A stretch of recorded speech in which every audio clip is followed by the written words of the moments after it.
Hi guys, what's up? So today in this episode I'm back with a new book which is Oxford Student Atlas for India।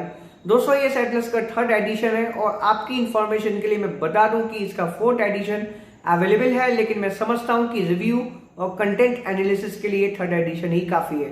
तो आज की इस video में आपको पता चलेगा कि अगर आप यूपीएससी सिविल सर्विस एग्जामिनेशंस की तैयारी कर रहे हो देन इस एटलस का कंटेंट कैसा है। क्या ये एटलस ऑरेंज ब्लैक स्वॉन और स्कूल एटलस से बेहतर है? क्या इस एटलस के थ्रू आप easily state public service commission examinations की तैयारी कर सकते हो? ये सभी चीजें आपको इस वीडियो में क्लियर हो जाएंगी। आप ये भी जानोगे कि कौन कौन से मैप्स इसमें आपको कवर किए हुए मिलते हैं। तो चलिए वीडियो को शुरू करते हैं और जानते हैं इस बुक के कंटेंट को काफी बारीकी से।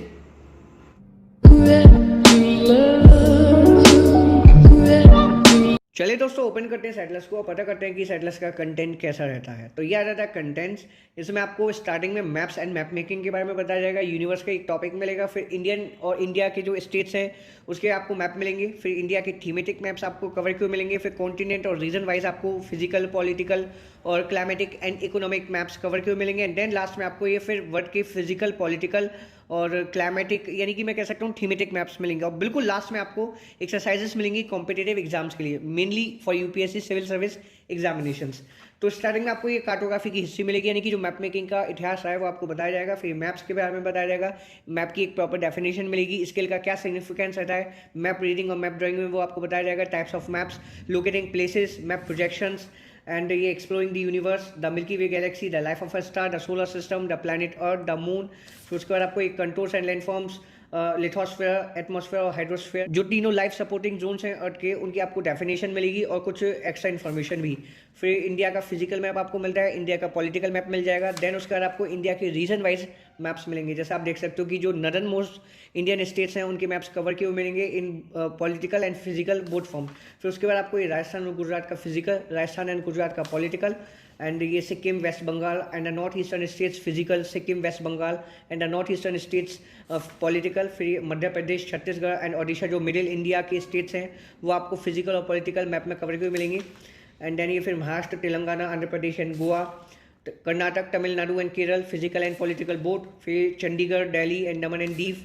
उसके बाद आपको ये Dadra and Nagar Haveli, Puducherry, Andaman and Nicobar island and Lakshadweep यानी कि जो यूनियन टेरिटरीज है इंडिया की वो भी आपको मैप फॉर्म में यहाँ पे डिपिक्ट हुई मिलेंगी। फिर आपके थीमेटिक मैप्स स्टार्ट हो जाते हैं जिसमें आपको इंडिया के क्लाइमेटिक मैप्स मिलेंगे। I think total 12 climatic maps आपको इसमें मिलते हैं।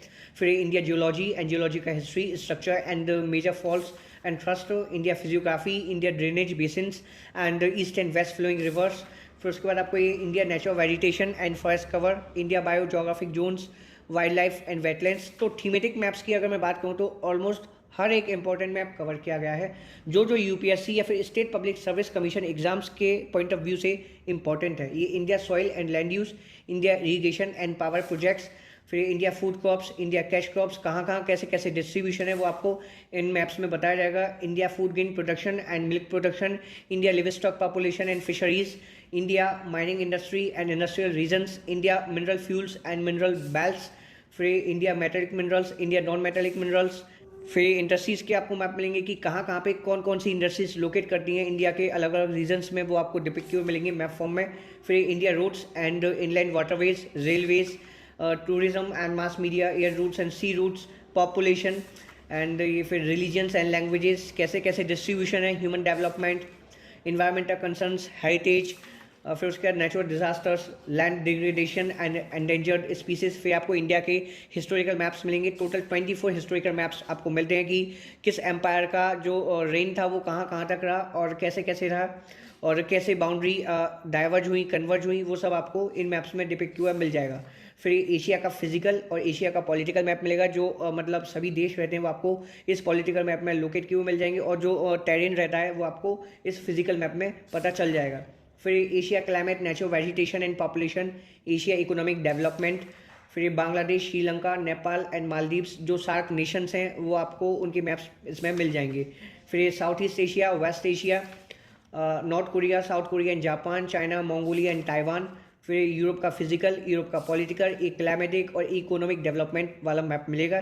यही पैटर्न आपको दोस्तों सभी कॉन्टिनेंट्स के केस में मिलेगा। ये ब्रिटिश आइलैंड्स और ये यूरेशिया, फिर नॉर्थ अमेरिका का physical, political and climatic natural vegetation population वाला मैप, फिर नॉर्थ अमेरिका इकोनॉमिक डेवलपमेंट, उसके बाद United states of America and Alaska, central America and West Indies, south America physical, south America political, south America climate natural vegetation and population, south America economic development. तो दोस्तों बात की जाए इस Atlas के graphics की, तो ग्राफिक्स काफ़ी ज़्यादा ज़बरदस्त रहती हैं। इवन अगर आप इसके ग्राफिक्स का कंपैरिजन करोगे ओरिएंट ब्लैक स्वान या फिर ऑक्सफोर्ड के ही स्कूल एटलस से, तो इसके ग्राफिक्स ज़्यादा बेहतर हैं। आपको काफ़ी ज़्यादा फैमिलियरिटी होगी जब आप इस एटलस को खोलोगे, तो आप इजीली हर एक चीज़ समझते चले जाओगे। बहुत अच्छे से ऑक्सफोर्ड ने इस एटलस को प्रेजेंट किया है, प्रेजेंटेशन की मैं तारीफ करना चाहूँगा। वैसे अगर आप कंटेंट की बात करो, कंटेंट ओरिएंट ब्लैक स्वान जैसा ही रहता है, हालांकि इसमें कुछ एक्स्ट्रा चीज़ें भी आपको मिल जाती हैं, लेकिन जो ग्राफिक्स हैं वो इस एटलस को और ज़्यादा निखार देती हैं। अगर आप दोनों का कंपेरिजन करोगे एक साथ, तो आपको लगेगा कि ऑक्सफोर्ड ज़्यादा कुछ कवर करता है, क्योंकि जो वे ऑफ प्रेजेंटेशन है वो काफ़ी ज़्यादा ऑसम है। फिर आपको अफ्रीका के क्लाइमेटिक नेचुरल वेजिटेशन पॉपुलेशन और इकोनॉमिक डेवलपमेंट के मैप मिलेंगे। ये ओशिनिया का physical, political, climate vegetation, economic development. फिर जो आर्कटिक और एंटार्क्टिक रीजन्स हैं अर्थ के, वो आपको मैप फॉर्म में कवर किए हुए मिलेंगे। फिर आपको ये ओशियंस के मैप मिलेंगे, कहाँ कहाँ पे मतलब ओशियंस लोकेट करते हैं वो।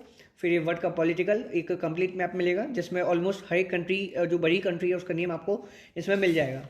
फिर world physical, world major landforms and major island and water features, world climatic regions, जो वर्ड के क्लाइमेटिक रीजन्स हैं, जो डिस्ट्रीब्यूशन है क्लाइमेट्स का ओवर द वर्ल्ड, वो आपको इस मैप में बताया जाएगा, जैसे आप देख सकते हो। तो काफ़ी ज़्यादा इन्फॉर्मेशन आपको मैप फॉर्म में इस एटलस में मिल जाती है। ये इन्फॉर्मेशन आपकी प्रिपरेशन के हिसाब से काफ़ी ज़्यादा यूजफुल हो सकती है। फिर word soil and drainage basins, what natural vegetation and forest cover, what agriculture and industrial regions, what minerals and mineral fuels, what energy production, energy consumption, what population, urbanization, cultural realms and languages, what international migration and human development, what biomes at risk, air and sea routes, environmental crisis, natural disasters। तो almost हर एक thematic map आपको मिल जाएगा।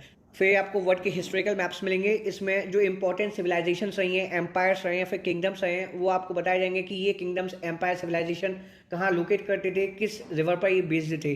क्योंकि जो civilisations होती थी वो mainly river पर बेस्ड होती थी, और अर्बनाइजेशन के लिए रिवर का होना एक इंपॉर्टेंट फैक्टर कंसिडर किया जाता है और किया जाता था। जैसे कि आप देख सकते हो Harappan and Indus valley civilisation के केस में, जो इंडस नदी थी उसके ऊपर ये पूरी सिविलाइजेशन बेस्ड थी। वर्ल्ड के हिस्टोरिकल मैप्स के बाद दोस्तों आपको इसमें कॉन्टिनेंट वाइज कंट्रीज के नेम मिलेंगे, कैपिटल मिलेगी, फ्लैग्स मिलेंगे, और जो करेंसी वहाँ पर चलती है वो आपको पता चलेगी। फिर ये world geographic comparisons and then time zones का मैप मिलेगा। इसमें जो जीएमटी के अकॉर्डिंग डिफरेंट लोकेशन पर डिफरेंट टाइम रहता है, वो आपको पता चलेगा कि जीएमटी से कौन सा देश कितना आगे है, कौन सा रीजन कितना आगे, कितना पीछे है। फिर ये आपको इंडेक्स मिलेगा, एंड देन आपको क्वेश्चंस मिलेंगे प्रैक्टिस के लिए, यूपीएससी सिविल सर्विस एग्जामिनेशंस के लिए मेनली। ये आप देख सकते हो। इस एटलस में जो आपको क्वेश्चंस मिलते हैं वो बेसिकली दो टाइप के हैं, एक तो ज्योग्राफिकल और एक हिस्टोरिकल। ज्योग्राफी में आपको 187 क्वेश्चंस कवर किए मिलते हैं, तो वहीं हिस्ट्री में आपको 66 क्वेश्चंस कवर किए मिलते हैं, यानी कि टोटल 253 क्वेश्चंस आपको प्रैक्टिस के लिए मिल जाएंगे। और दोस्तों बिल्कुल लास्ट में आपको एक ये मैप मिलेगा, ये मैप मैं आपको खोलकर दिखा देता हूँ, जिससे आपको आइडिया लग जाए कि ये मैप किस चीज़ का है। तो इस सिंगल मैप में दोस्तों आपको एक तो वर्ल्ड का मैप मिलेगा, और एक उसके पीछे वाली साइड में आपको इंडिया का मैप मिल जाएगा। मैं आपको पूरी तरह से खोलकर दिखा देता हूँ, जिससे आपको आइडिया लग जाए।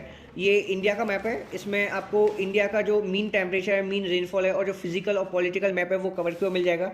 बेसिकली इसमें आपको पॉलिटिकल मैप बड़े रूप में मिलेगा, बाकी के जो मैप्स हैं वो छोटे साइज में मिलेंगे। जैसे आप देख सकते हो ये मीन रेनफॉल, ये एनुअल टेम्परेचर, और ये इंडिया का फिजिकल।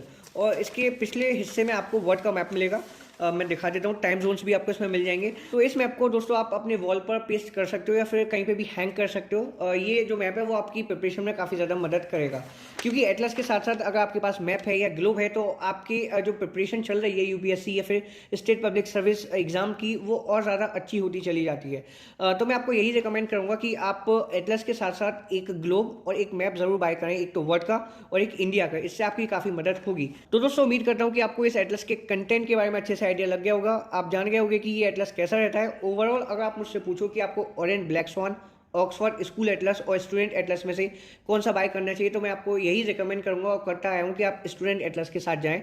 वजह ये है कि एक तो इस एटलस की ग्राफिक्स काफ़ी अच्छे हैं, और सबसे ज़्यादा मेन रीज़न जो है, जो मैं आपको ये रिकमेंड कर रहा हूँ, वो ये है कि ये एटलस जो है वो mainly UPSC civil service examination के लिए ही डिज़ाइन किया गया है। अगर ये वीडियो आपको इन्फॉर्मेटिव या फिर इंपॉर्टेंट लगी हो तो प्लीज़ एक लाइक कर दीजिएगा, चैनल को सब्सक्राइब कर दीजिएगा, ताकि ऐसी वीडियोज़ आपको आगे भी मिलती रहें।